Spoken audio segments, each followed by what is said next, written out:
Vítám vás u druhého poslechového videa a opět vás zdravím ze své akustické budky. Věřil jsem, že tento poslech zvládnu mnohem dřív, ale došlo k nečekané situaci, která mi to opět oddálila. Krátký dodatek k úvodu.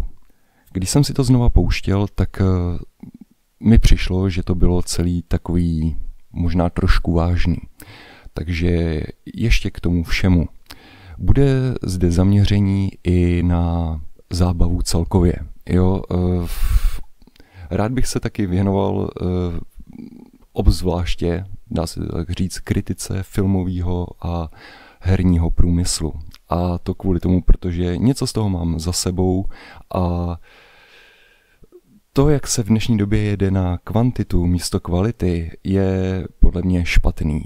A ono, když člověk vidí potom nacisty, jak letí na žralokách a likvidují transportní letadla, tak je to docela mazec, to, co se dneska pouští. No, ale to je vedlejší.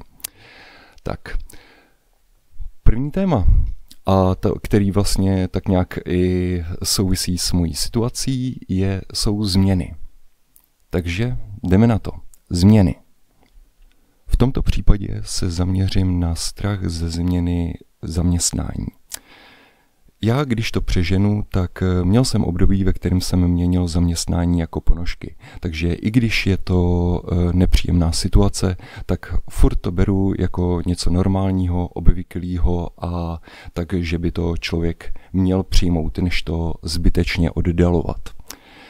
Jde o to, že mám kolem sebe mnoho lidí, kteří věnují a už opravdu mnoho let jednomu zaměstnání, i když se jim to nějakým způsobem furt nevyplácí.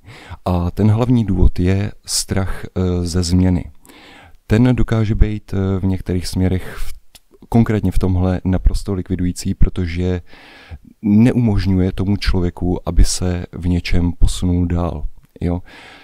Rozumím tomu, obzvláště v dnešní době je to něco i docela nebezpečného, protože pokud má člověk zajetý svoje místo, má tam nějaký stabilní plat, tak tam chce vydržet. Prostě nejlépe si to místo udržet, tak aby měl to takzvaně svoje jistý a byl prostě v klidu. Jenže v mnoha případech se to prostě nevyplácí. A člověk zůstane na tom místě pouze kvůli tomu, že si zvyknul. A hodně zaměstnavatelů v dnešní době na to spoléhá, že prostě ten člověk je v té práci tak dlouhou dobu, že si prostě zvyknul. No a já to vidím u lidí, kteří věnovali firmě víc jak třeba 20 let a ta firma jim teď třeba klidně i hrozí tím, že je prostě propustí, protože ta práce pro ně teď není.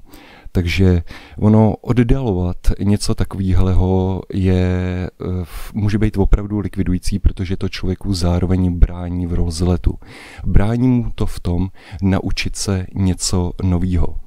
Člověk to vnitřně cítí. On prostě, když je někdo na hodně dlouhou dobu na jednom místě, tak když tam není spokojený, tak vnitřně prostě chce tu změnu.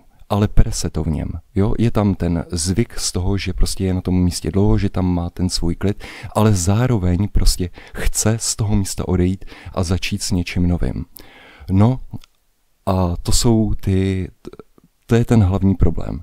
Strach z přijmutí té změny a začít se učit něco nového, protože učit se v dnešní době něčemu novému není až tak jednoduchý. Jít s tím celým prostě pokrokem a tady to fakt dá to docela zabrat, obzvláště když toho má člověk nad hlavu, když má třeba rodinu. V mnoha případech se to skoro nedá ani stihnout. Takže co dělat pro to, aby mohlo dojít k nějaký té změně, kterou člověk v podstatě vnitřně ji chce, ale zároveň ji není schopnej.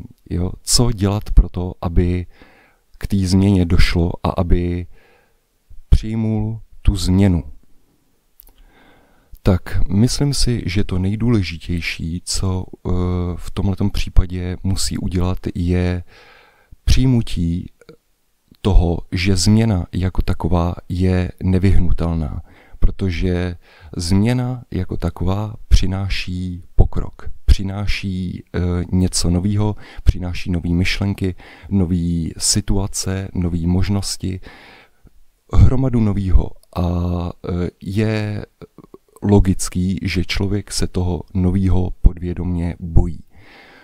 Teď je ale opravdu maximálně důležitý, aby si uvědomil a přijmul to, že tenhle ten strach je naprosto přirozený, je normální, je důležitý ho přijmout a pracovat s ním tak, aby byl k jeho užitku, protože ten strach ho zároveň v podstatě ho tak jako chrání před takovýma těma nejvíc nebezpečnýma věcma, ale nesmí mu bránit v takovém tomu úplném rozletu, který ho vlastně drží na tom místě a v podstatě ho jenom likviduje.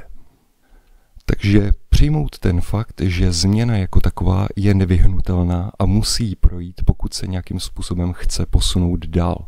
A ono nemusí to hned znamenat, že prostě skočí do nějakého zaměstnání, ve kterém se bude učit úplně všechno. Může to znamenat to, že třeba jenom přejde někam jinam, kde bude mít lepší podmínky. A pokud bude mít lepší podmínky, tak se zlepší jeho životní úroveň, bude na tom hned líp, bude spokojenější. Důležitý je prostě poslouchat takový ten vnitřní hlas toho, že je důležitý podniknout tu změnu a nebránit se jí, prostě ji přijmout. Protože pokud člověk tady to bude sám v sobě potlačovat, tak si docela si koleduje. Jako jo, není to nic dobrýho a je to jedna z největších výzev, který prostě takhle jsou, protože jsou spojený s tou velkou složitou změnou a tím složitým přijmutím. Ale dá se to zvládnout, protože člověk to vidí neustále kolem sebe. Člověk změní zaměstnání a prostě je mu hned líp. Takže jde o to prostě nebát se a jít do toho, prostě se hecnout a věřit tomu, že to nějakým způsobem bude dobrý, že ta změna je něco naprosto přirozeného, normálního a že i on se nějakým způsobem ten dotyčnej může mít a hlavně, že si i zaslouží mít se líp, protože je prostě hloupost, aby byl někde několik dekád a v podstatě nic za to nedostal. Jako likviduje sám sebe v tu chvíli. S tím je spojená sebedůvěra. Jo, ta je taková docela dost klíčová k tady tomu všemu a jak si nějakým způsobem zlepšit sebedůvěru. Co dělat pro to, aby člověk nějakým způsobem víc věřil sám sobě a posunul se tak, že bude víc rozhodnej, že bude i takový jako ráznější.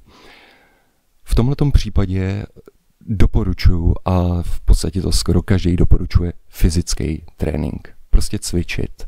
Začít cvičit, začít se hejbat a prostě fyzický trénink, je to tak. Nemusí se člověk nasazovat hned prostě v laťku, že prostě bude chodit do posilovny, bude dělat to a to, protože vzhledem k tomu, kolik toho všeho dneska je, tak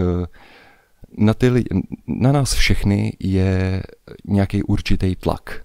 Jo, ten si myslím, že obzvláště v posledních letech roste a ono v tom všem spěchu, chaosu, ještě se věnovat prostě fyzickému tréninku, začít cvičit a tady to opět. Není to nic jednoduchého. Proto doporučuji začít si dávat opravdu malý cíle. Malý zvládnutelný cíle, ty jsou opravdu úplně prioritní, protože to, co to dokáže člověku úplně maximálně zkazit, je, když si dá třeba novoroční předsevzetí, že teďkon bude tolikrát a tolikrát týdně cvičit, bude to prostě dodržovat a ať se stane cokoliv. No, takže v tu chvíli většinou končí hned po prvním týdnu nebo po dvou, protože vidí, že si prostě nasadil moc. Takže rozumný je dát si konkrétně třeba 5 nebo 10 kliků denně. Jo, zní to možná málo, ale divili byste se, co dokáže udělat 10 kliků denně za rok. Jo, ať se člověk vyfotí na začátku roku a potom ať dělá 10 kliků, 10 poctivých kliků každý den a ať se vyfotí na konci toho roku. Garantuju tomu člověku, že bude chtít těch 3000, nebo prostě, že bude chtít to množství udělat v jednom měsíci, v tom následujícím. Protože tu změnu tam uvidí a je to dosažitelný. To znamená, pokud si dá za cíl, že udělá 10 kliků denně, tak je i reálná šance, že to překoná a bude mít sám ze sebe ještě lepší pocit. A ty pocity, to je ta alfa a omega, která nakonec pomáhá k tomu, aby se ten člověk posunul dál. Jo? Takže dotyčný si ani nemusí dávat žádný cíle, prostě to udělá. Teď si řekne, má tu chvilku klidu, tak místo toho, aby zapnul televizi, tak prostě půjde, soustředí se a udělá těch 10 poctivých kliků. Druhý den je udělá znova a najednou zjistí, hele, ty blaho, já bych jich zvládl víc. A ten pocit, to je to nejsložitější, protože o těch pocitech to je něco, o čem se o tom se skoro ani nedá pořádně mluvit, to člověk musí zažít, ale důležitý je, aby začal, aby se něčeho držel. Protože pokud tyhle ty důležitý detaily nechá bejt a v podstatě je bude neustále přehlížet, tak jako jeho mysli to nějakým způsobem ten klid chvilkově dodá, ale furt mu tam bude něco jako vzadu šrotovat, prostě furt ho to bude upozorňovat, protože ten mozek jeho je nastavený na vývoj. On mu neustále bude předhazovat nové myšlenky, nové návrhy, nové prostě změny. Neustále mu to bude prostě předhazovat, aby k něčemu prostě došel, aby se v něčem posunul dál. No a když to člověk ignoruje, tak v mnoha případech si to potom uvědomí až pozdějc a to potom pro něj může být naprosto katastrofální, protože zjistí, že už třeba na některé ty věci už je opravdu pozdě. Jo? A potom teda platí, že člověk potom nejvíc lituje toho, co neudělal. Jo? Takže dávat si malý cíle, na nic netlačit a uvést svoji mysl do takového stavu, že tam bude klid. Je to v podstatě to nejsložitější, ale je to podle mého jedna z nejlepších cest. K tomu bych ještě doplnil, mě osobně hodně pomáhalo, když jsem si pouštěl třeba takový ty motivační videa, které byly podloženy ještě tou epickou hudbou a vším. Tohle to je výborný. To dokáže člověku hodně dodat v tom slova smyslu, že ho to nabudí. Ale v mnoha případech je to jako zapálení sirky. Plamen, všechno prostě začne to hořet, jo, člověk zase je takovej nahecovaný, ale ta sirka rychle schoří a ono ho to během chvilky pustí. Někdy to může být hned po shlédnutí toho videa, protože během toho dochází k těm všem představám, iluzím, všem a pak, když to video skončí i s tou hudbou, tak najednou to poleví a je to pryč.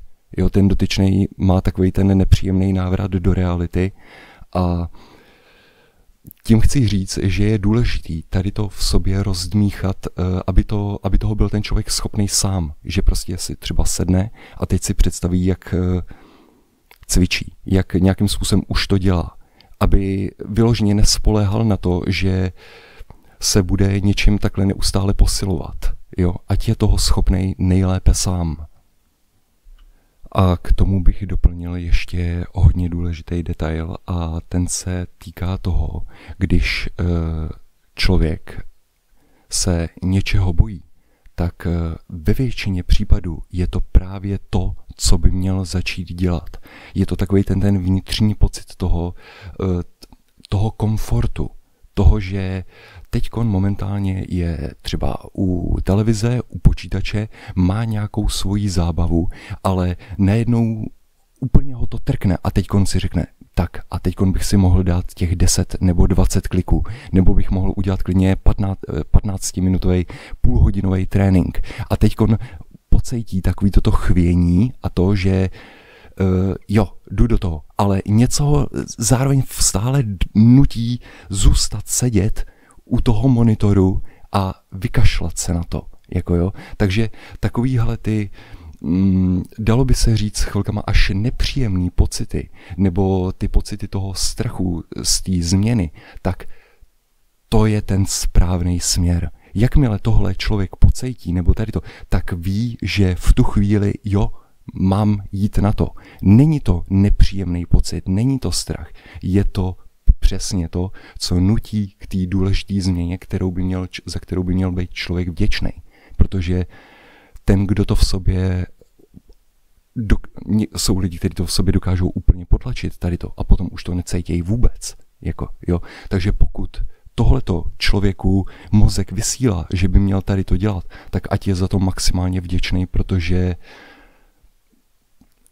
díky tomu vlastně ty změny může podniknout. Má tam opravdu něco, co ho k tomu nutí a díky tomu to může udělat. No a vlastně tím jsme se dostali k tomu úplně nejdůležitějšímu a vlastně finálnímu a to je ta konformita. Jo? Lidi jsou konformní prostě. Takže pokud člověk dokáže překonat tu svoji konformní zónu, tak vyhrál. Jo, je to samozřejmě spojený s dalšíma prostě pádama a s dalšíma situacema, že to nevyjde to všechno hned na poprví, ale důležitý je, že to člověk dokáže nějakým způsobem překonat a pracovat sám na sobě. A tohle jsou takový, není to vlastně vůbec nic novýho, jsou to nejzákladnější kroky k tomu, aby člověk rostl, aby se vyvíjel a v podstatě nezatvrdl. Takhle to možná vyznělo moc jednoduše, ale faktem je, že vůbec to není nic jednoduchýho. Ten, kdo tvrdí, že je to jednoduchý, tak patří k hodně šťastným jedincům, kterým mozek opravdu funguje výborně a který dokážou chytit šanci za pačasy prostě a jsou to opravdu takový ty, který udávají směr, jo, ale myslím si, že pro tu drtivou většinu to není jednoduchý, jo, a no ono, když by to bylo jednoduchý, tak by to zvládl každý, že jo, takže logicky, jednoduchý to není, ale přináší to ty důležité výzvy, díky kterým člověk překonává sám sebe, jo, a myslím si, že je to tak nastavený správně, že to má být to nejsložitější. Tak, teď jsem docela dost překvapený, protože už to bude skoro 19 minut, co tady mluvím. Vůbec jsem nečekal, že se to takhle protáhne. Asi budu možná raději končit. Další téma promyslím. Řekl jsem tady toho, myslím si, že poměrně dost. Bylo by možná lepší to trošku rozpitvat. To udělám v následujících videích, ale třetí video bych chtěl věnovat čtení, jo, abyste alespoň zhruba tak nějak věděli, co vás může čekat. Takže vyberu něco a když se to podaří, tak třeba tak hodinový, 3/4 hodinový čtení, to si myslím, že by mohlo stačit. Takže děkuju vám, maximálně vám děkuju za vaši pozornost, pokud jste doposlouchali až sem celkově.